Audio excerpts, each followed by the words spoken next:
सहनावतु सहनौ भुनक्तु सह वीर्यं करवावहै तेजस्विनावधीतमस्तु मा विद्विषावहै। ॐ शान्ति शान्ति शान्तिः।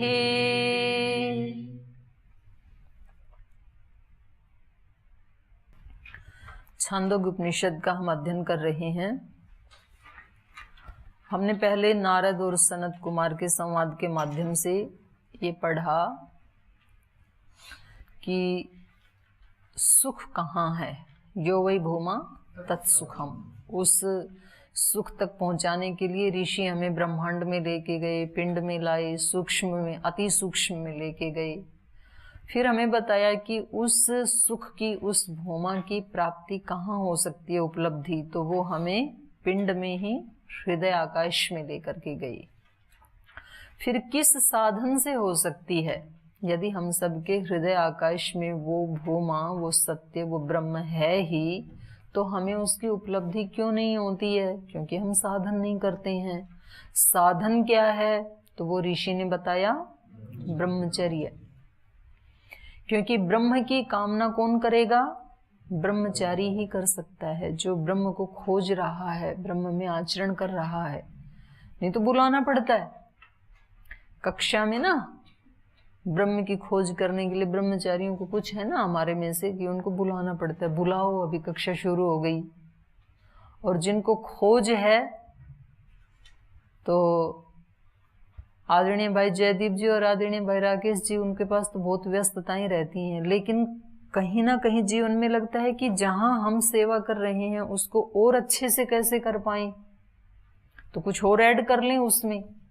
तो फिर व्यक्ति जैसे जैसे आगे बढ़ता है ना, तो वो खोजता है, जिज्ञासु बनता है कि और सुंदर ढंग से कैसे जीवन को जिएं, और सुंदर ढंग से कैसे सेवा करें, और सुंदर ढंग से कैसे परिवार चलाएं, और सुंदर ढंग से कैसे जीवन चलाएं। लेकिन ये किससे संभव है?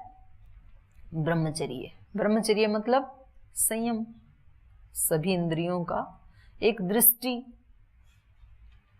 जो हमारी बाहर की सारी इंद्रियां हैं प्लस मन, इन सब इंद्रियों का संयम, उसको कहते हैं ब्रह्मचर्य। तो इन्होंने बताया उसका साधन है ब्रह्मचर्य। जो ब्रह्मचारी होगा वही ब्रह्म की खोज करेगा।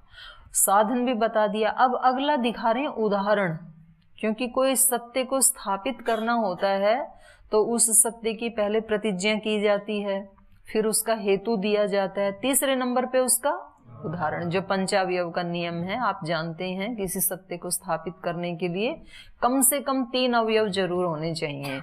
और फिर चौथा जो उपनय है वो उसकी पुष्टि करता है, वो दिखाता है कि जैसा प्रतिज्ञा में था ऐसा ही उदाहरण में हमने घटा दिया। और निगमन में फिर प्रतिज्ञा को ही दोबारा दोहराया जाता है। तो ये सत्य को स्थापित करने के लिए पंचावयव का सिद्धांत हमारे शास्त्रों में हमारे ऋषियों ने स्थापित किया। तो अब एक उदाहरण के लिए उस सत्य की खोज कैसे करें, उसका उदाहरण दे रहे हैं ये।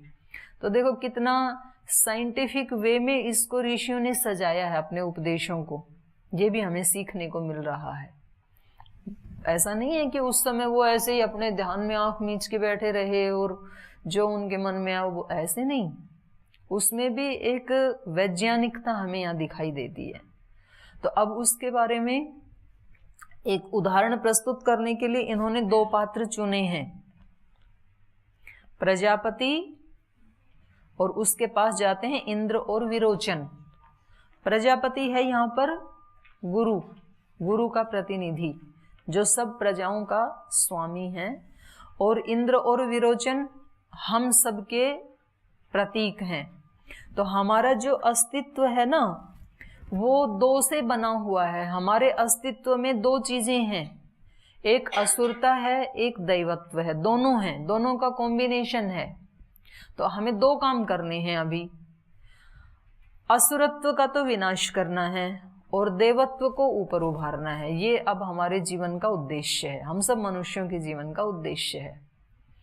और हम में से मतलब जो कम से कम यहाँ कक्षा में बैठे हैं या जो इस चैनल के माध्यम से इस कक्षा को देखते हैं या सुनते हैं, उनमें से ज्यादातर वही व्यक्ति होते हैं जिनमें या तो कहीं ना कहीं ईश्वर भक्ति की संस्कार है, ललक है, या तो कहीं ना कहीं राष्ट्र भक्ति से जुड़े हुए हैं।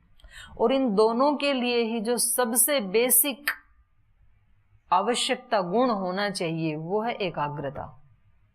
क्योंकि एकाग्रता, एकाग्र भूमि के बिना ना तो योग में प्रवेश होता है। तो पहली ही शर्त क्या है योग में प्रवेश करने की? एकाग्र भूमि। जो 5 भूमियां हैं चित्त की, क्षिप्त विक्षिप्त में तो योग का प्रवेश ही नहीं है। एकाग्र से प्रवेश शुरू होता है, फिर धीरे धीरे उसको किधर तक लेके जाना है? क्षिप्त विक्षिप्त निरुद्ध और क्षिप्त विक्षिप्त मूढ़, 3 में तो एंट्री नहीं है, 4थे से शुरू हुआ एकाग्रता से, और ले जाना कहाँ है? निरुद्ध अवस्था तक ले जाना है। तो ये तो हो गया ईश्वर भक्ति की बात। ऐसे ही राष्ट्र भक्ति, जो हमारे राष्ट्र भक्त थे ना, यदि उनमें एकाग्रता नहीं होती तो वो कभी भी इस आजादी के काम को शुरू नहीं कर सकते थे। जो भी हमारे राष्ट्र भक्त है ना, उनमें जबरदस्त एकाग्रता थी। मतलब जो एक बार संकल्प ले लिया ना, तो उनके तो ऐसी परीक्षाएं लेते थे, बोले मोमबत्ती पे हाथ रखो अगर आपको राष्ट्रभक्ति के ग्रुप में शामिल होना है तो, और जब तक पूरी मोमबत्ती जल ना जाए ऐसे ही रखो। यदि आपके मुख से उफ निकल गई, रिजेक्ट, आप फिर नहीं कर सकते देशभक्ति। और यदि पूरी मोमबत्ती जल गई और उंगली भी जल गई और आपके मुख से उफ नहीं निकली, तो आप हमारे साथ आ सकते हो। ऐसे परीक्षा ली जाती थी उनके राष्ट्रभक्तों की। तो चित्त की एकाग्रता के बिना हो सकता है ये? कभी नहीं हो सकता। उनको पता था हम यहाँ जा रहे हैं तो हमें फांसी भी लग सकती है, हमें तलवार से उड़ाया भी जा सकता है, जीवन को हथेली पे लेके फिर जाते थे वहां। तो ये कब हो सकता है? जब एकाग्रता हो। और एकाग्रता के लिए हम ये शास्त्र पढ़ रहे हैं, एकाग्रता का अभ्यास करने के लिए। तो कभी आपको याद करवाते हैं कुछ कि आप स्मरण करो, क्योंकि दोनों ही फील्ड में सबसे जो बेसिक आवश्यकता है वो क्या है? चित्त की एकाग्रता। उसी के लिए कभी प्राणायाम करवाते हैं, कभी ध्यान करवाते हैं, कभी यज्ञ करवाते हैं, कभी स्मरण करवाते हैं। ये सारे साधन किसको बढ़ाने के लिए हैं? एकाग्रता को बढ़ाने के लिए हैं। तो उसी का यहाँ पे अब उदाहरण दिया जा रहा है कि हम जब एकाग्र होंगे ना, तब हमें दिखेगा कि असुरत्व को कैसे मिटाना है और देवत्व को कैसे जगाना है। ये दोनों हमारे अंदर ही हैं, इंद्र और विरोचन। कोई बाहर की कथा नहीं है, ये कोई प्राचीन 2 व्यक्तियों की कथा नहीं है। ये कथा किसकी है? हमारी कथा है, ये हम सब की कथा है ये। तो इसके माध्यम से देखो ऋषि इसको कैसे बना रहे हैं, तो उसको पढ़ते हैं। यह आत्मा अपहत पापमा विजरो विमृत्यु विशोको विजिघित्सो अपिपासः सत्यकामः सत्यसंकल्पः सो अन्वेष्टव्यः स विजिज्ञासितव्यः स सर्वांश्च लोकान् आपनोति सर्वांश्च कामान् यः तम आत्मानम् अनुविद्य विजानाति इति ह प्रजापति उवाच। तो इससे पहले वाले में भी हमने क्या पढ़ा था कि वो जो आत्मा है वो कैसा है? अपहत पापमा पढ़ा था ना, कि वो इतनी जो नाड़ियां हैं, हृदय में 101 नाड़ियां हैं, उनमें एक मूर्धा की तरफ जा रही है। तो योगी जो हैं वो जब शरीर से निष्क्रमण करते हैं तो उस नाड़ी के माध्यम से ऊपर आकर के ब्रह्मरंध्र से प्राण छोड़ते हैं, बाकी सब उन भिन्न भिन्न नाड़ियों में से ही प्राण छोड़ते हैं। तो कहा था कि जब ये सुषुप्त अवस्था में होता है ये आत्मा, तब ये उन सूक्ष्म नाड़ियों में, जब हम रात को सोते हैं, जो हमारी सुषुप्ति की अवस्था है, तो तब हम कहाँ प्रवेश कर जाते हैं? उन सूक्ष्म नाड़ियों में। और जब हम आत्मा उस सूक्ष्म नाड़ी में प्रवेश कर जाते हैं, तब हमारी कैसी स्थिति होती है? अपहत पापमा। वहां कोई पाप हमें छू नहीं सकता है। सुषुप्ति की अवस्था में समाधि, सुषुप्ति, मोक्षेशु ब्रह्मरूपता, ये तीनों निर्दोष अवस्थाएं हैं, निष्पाप अवस्थाएं हैं, समाधि, सुषुप्ति और मोक्ष। तो वहां हमने आत्मा के बारे में पढ़ा था, अपहत पापमा। वो आत्मा उस समय कैसा हो जाता है? अपहत पापमा। विजर, आत्मा कैसा है? जरा से रहित। विगत जर, जरावस्था नहीं आती, ये कभी बूढ़ा नहीं होता, ये कभी जवान भी नहीं होता, ये कभी बच्चा भी नहीं होता। ये सारी संज्ञाएं किसकी हैं? शरीरों की हैं। लगता है कि ये तो अभी बच्चा है, अरे बच्चा तो इसका शरीर है, आत्मा थोड़ी ना बच्चा है। शुकदेव आदि को तो कब ज्ञान हो गया था? गर्भावस्था में, क्योंकि वो आत्मा पीछे से चली आ रही है ना। कुछ कुछ को जन्म सिद्ध कौन है? सिद्धानाम कपिलो ऋषि, कपिलो मुनि। सिद्धों में मैं कपिल मुनि हूं, क्योंकि उनको जन्मजाति सिद्धि प्राप्त थी। तो जन्म से भी सिद्धि हो सकती है। आप कहोगे उन्होंने तो अभी कुछ किया ही नहीं, धारणा ध्यान समाधि लगाई ही नहीं, जन्म से। तो जन्म तो शरीर का हुआ है ना, आत्मा तो कब से चल रहा होगा। तो इस आत्मा को जरावस्था नहीं आती है। विजर, विमृत्यु, इसकी मृत्यु भी नहीं होती है। मृत्यु भी किसकी होती है? शरीर की। जिसका जन्म हुआ उसी की मृत्यु होगी, जिसका जन्म नहीं हुआ उसकी मृत्यु भी नहीं होगी। विजर, विमृत्यु, विशोक, ये आत्मा कैसा है? शोक रहित। तो हमें जो शोक होते हैं रोज, वो किसको होते हैं शोक? शरीर को नहीं होते, शरीर भी जड़ है।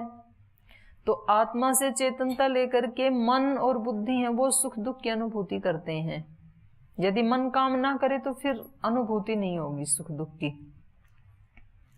इसलिए ये आत्मा तो कैसा है? विशोकः। इसका मूल स्वरूप क्या है? जब हम पाठ पढ़ने से पहले मैं कहती हूँ ना कि थोड़ा शांत होके बैठो, तो वो इसी आत्म स्वरूप में जाने के लिए निर्देश किया जाता है कि आप कक्षा से बाहर चाहे कुछ भी थे, कोई ब्रह्मचारी थे, ये नाम वाले थे, उस नाम वाले थे, बहन थे, भाई थे, जो भी थे, लेकिन अभी आप 2 सेकंड के लिए, 2 मिनट के लिए अपने स्वरूप में आ जाएं। ये होता है उस समय आपको शांत बिठाने का मकसद, कि हमारा जो वास्तविक जो सत्य स्वरूप है वो क्या है? ये है अपहत पापमा, विजर, विमृत्यु, विशोक। यही हम सब का स्वरूप है सच्चा। तो विजिगित्सः, विजिगित्स माने भूख का कष्ट जिसको नहीं सताता है, और अपिपास, जिसको प्यास का कष्ट नहीं सताता है। तो आत्मा को नहीं सताते हैं ये शरीरों को सताते हैं, मन को, बुद्धि को सताते हैं। विजिगित्स अपिपासः सत्य कामः। आत्मा का स्वरूप कैसा है? सत्य काम, सत्य की ही कामना करने वाला है आत्मा। और सत्य मतलब ब्रह्म, सत्य मतलब ईश्वर। तो आत्मा की कामना संसार की वस्तुओं को प्राप्त करने की नहीं है। आप कहोगे संसार की वस्तुओं को प्राप्त करने के लिए तो आतंकवादी कितने लोगों के जीवन ले लेते हैं।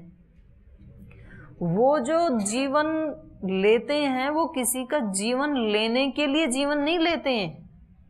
उनको ये उनके माइंड को प्रोग्रामिंग कर दी कि आप इतने लोगों को मारोगे तो आपको जन्नत मिलेगी। वो जन्नत को पाने के लिए करते हैं। आत्मा का जो स्वभाव, वो किसी भी मार्ग पे जाएगा, चाहे वो उस मार्ग पे जाएगा या इस मार्ग पे जाएगा, लेकिन ये इसको क्या बताया जाता है, प्रलोभन क्या दिया जाता है कि आपको क्या मिलेगा? ब्रह्म मिलेगा। इधर हम कहते हैं आपको ब्रह्म मिलेगा, मोक्ष मिलेगा, वो कहते हैं जन्नत मिलेगी।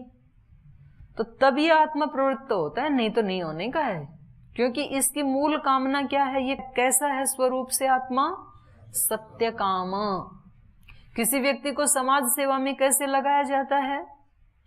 सेवा करने से आपको पुण्य मिलेगा, आत्मा की शुद्धि मिलेगी, और उससे क्या मिलेगा? सुख मिलेगा। सुख कैसा मिलेगा? जितना यहाँ घर में मिल रहा है उससे कई गुना ज्यादा मिलेगा। घर में तो जितनी मर्जी सेवा कर लो, कोई एहसान होता ही नहीं है, इसलिए व्यक्ति सेवा में लगता है।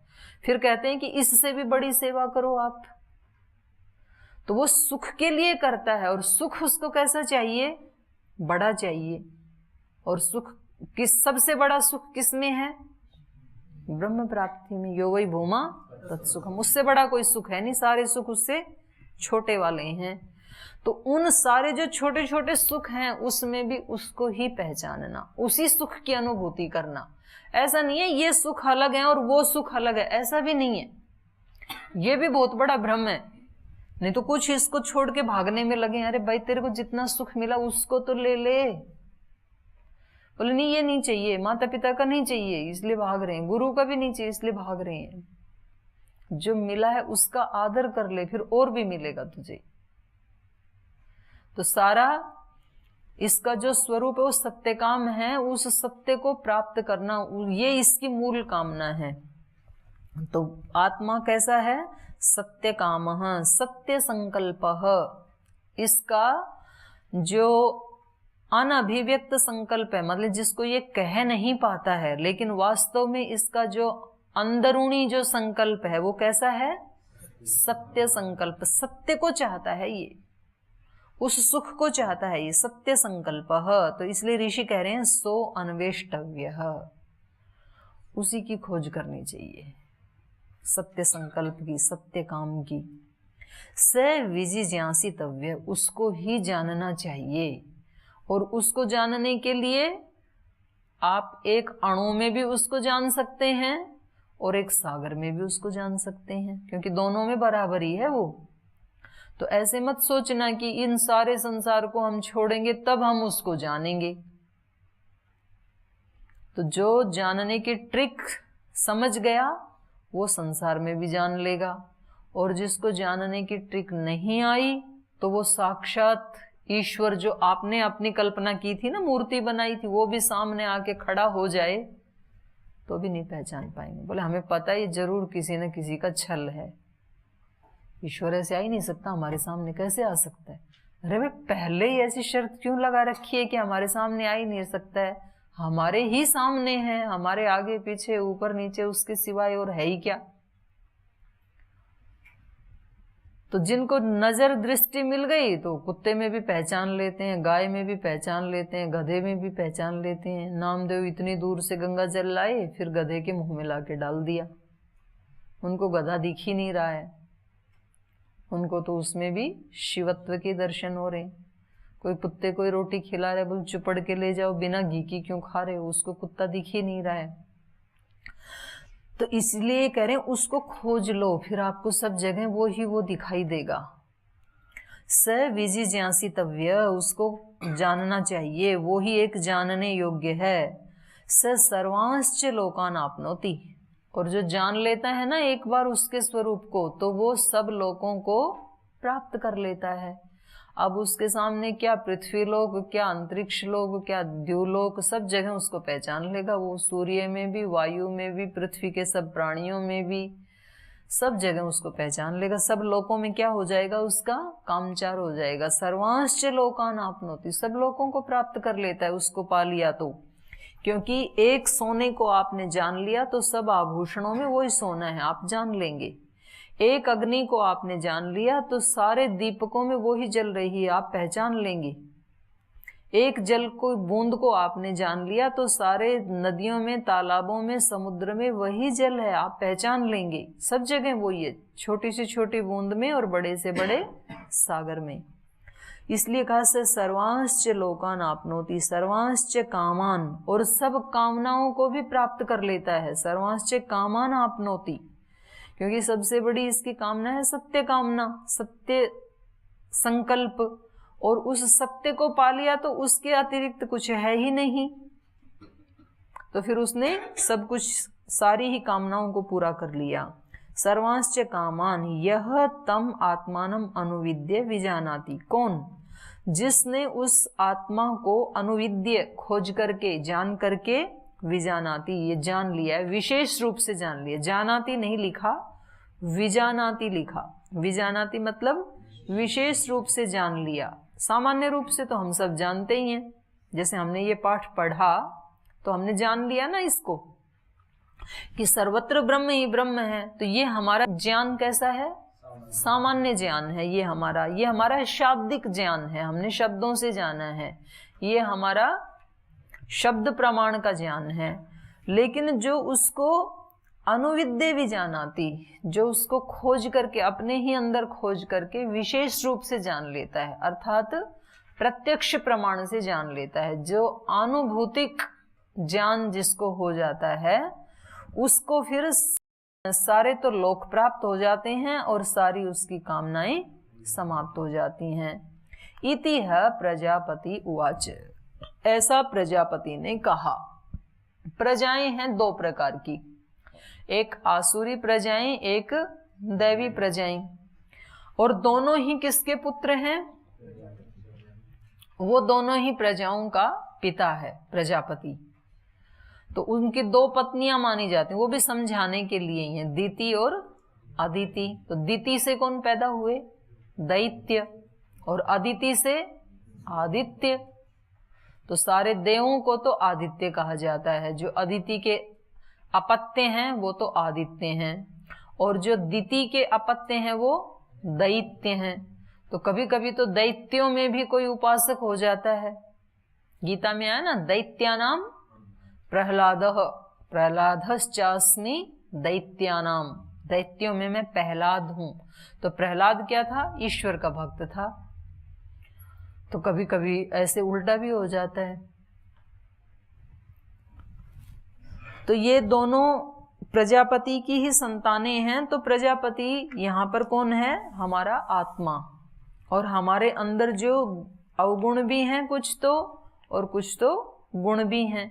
तो आत्मा कभी कभी ऐसे बताती है हमें, जब हम सुनना चाहते हैं। कभी कभी क्या बताती तो हमेशा ही है, लेकिन कभी हम सुनने के मूड में होते हैं, कभी नहीं होते हैं।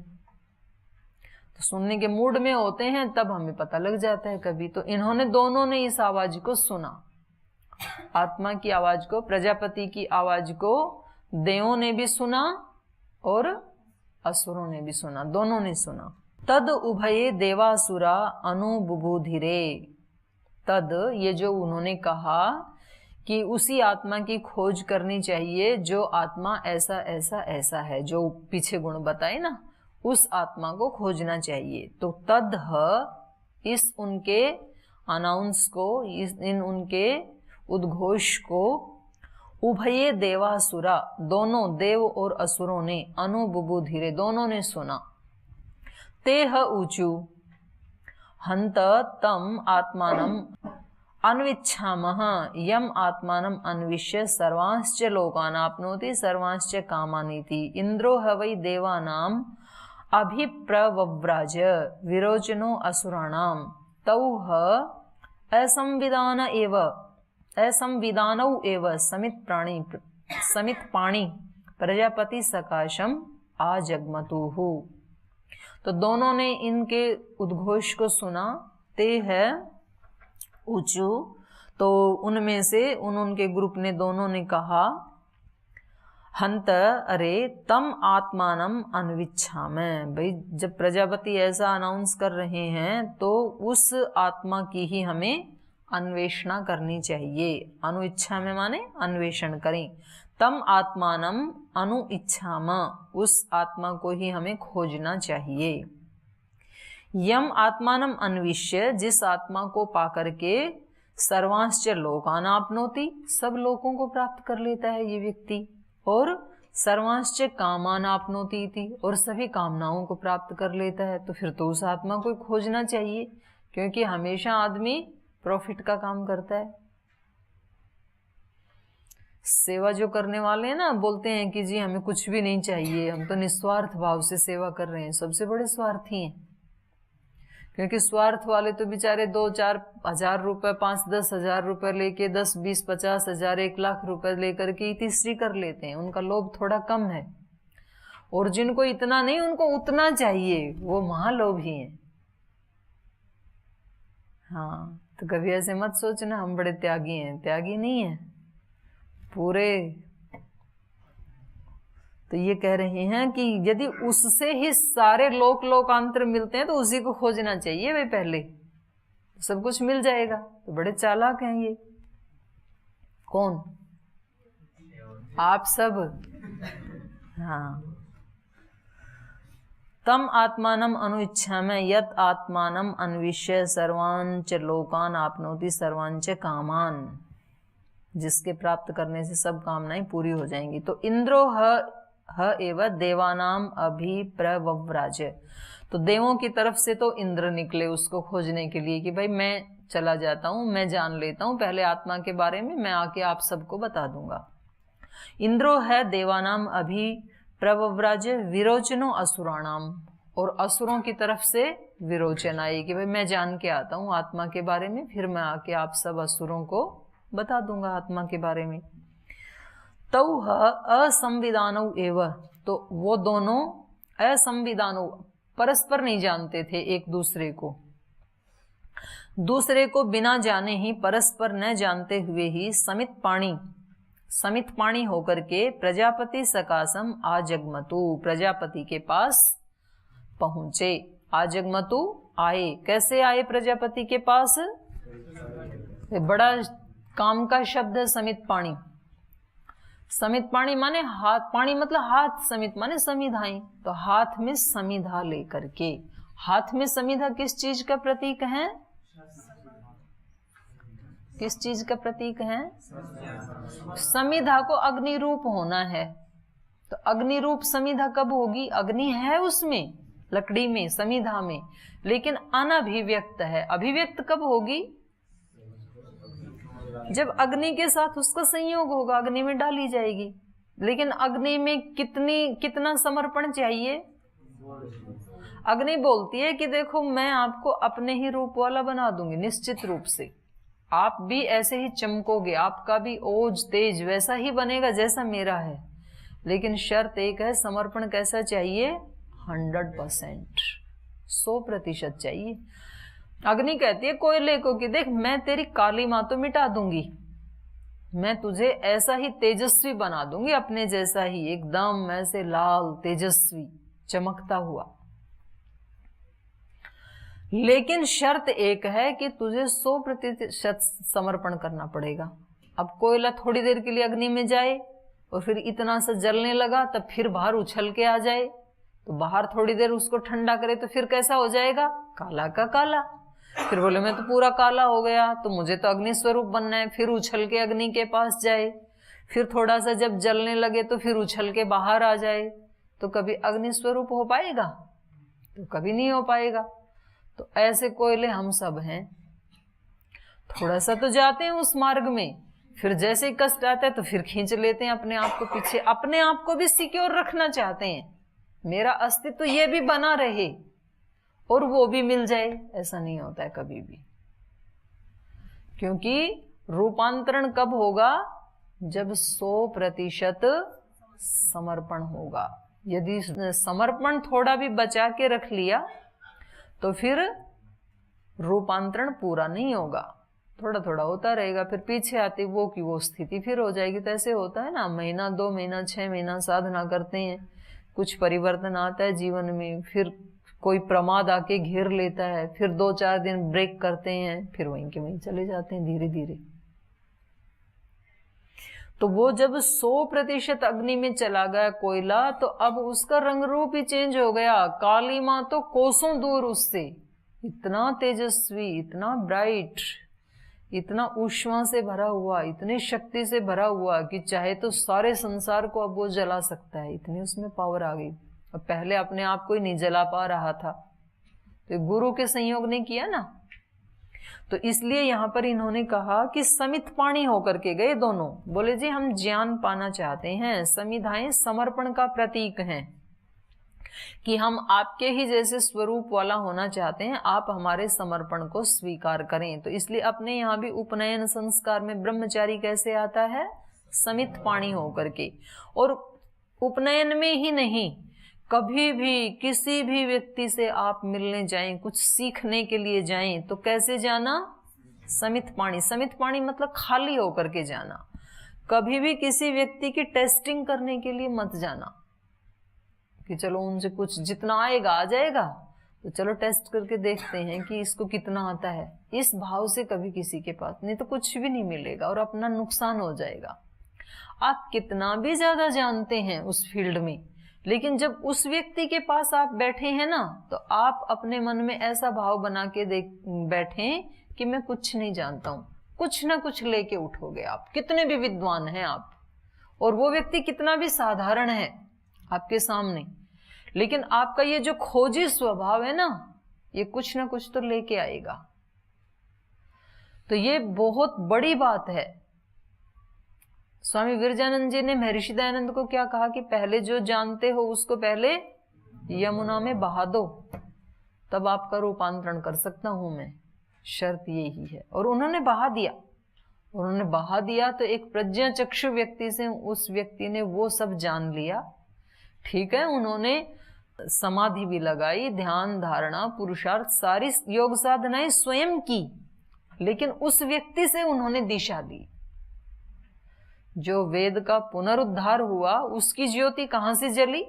वो वेद की खोज में घर से नहीं निकले थे महर्षि दयानंद, वो तो शिव की खोज में और मृत्यु को पाने के लिए, मृत्यु के रहस्य को जानने के लिए घर से निकले थे।